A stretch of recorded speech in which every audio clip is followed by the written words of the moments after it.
Dr. Estes, you've said that this is the most important legislative session as far as the school district is concerned in the past 20 years. I was wondering, why is it so important to the school district, this particular session, the bills being proposed down there, and what are our priorities for this legislative session?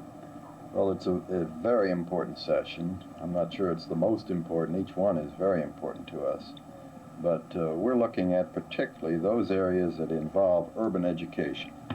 And traditionally, legislatures have not looked at urban education as being different from education throughout the state.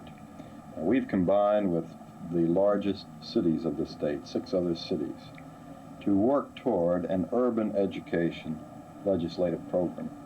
For example, we'll be interested in the appropriations bill, and we'll be recommending through this council that we have a deputy commissioner of urban education, and that the salaries of the officials, the highest level officials of the Education Association of the state, be paid proportionately or accordingly, befitting a complicated education program in this state.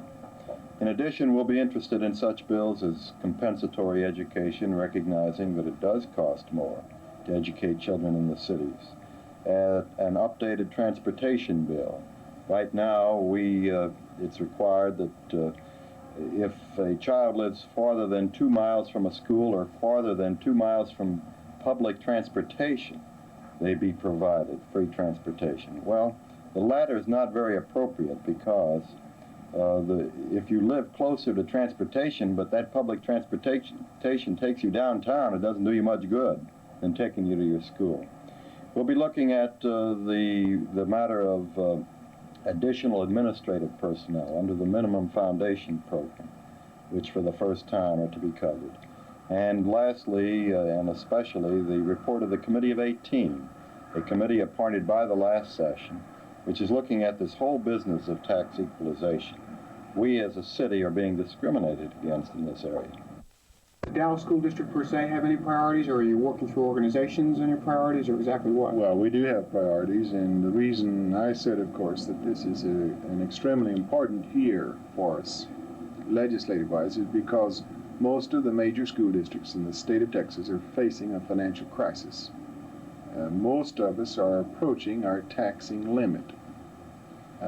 At the same time that we have had, as a result of the action of the 61st session of the legislature, a number of state-mandated but not state-funded educational programs.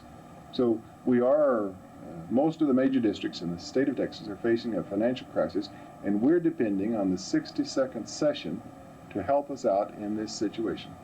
I know that you said you're very concerned with appropriations, and state appropriations, as I understand it, revolves around the minimum foundation program. That's right. The minimum foundation grant to a school district is based on an economic index. That's right. You said in the past that that index is disadvantageous to large urban areas. Why is that so, and is there any chance for getting a change? It's disadvantageous because it discriminates against the major cities.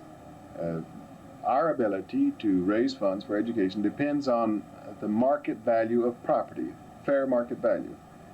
In our city, for instance, we approach fair market value. In some of the rural areas, they do not begin to approach an appropriate market value for property.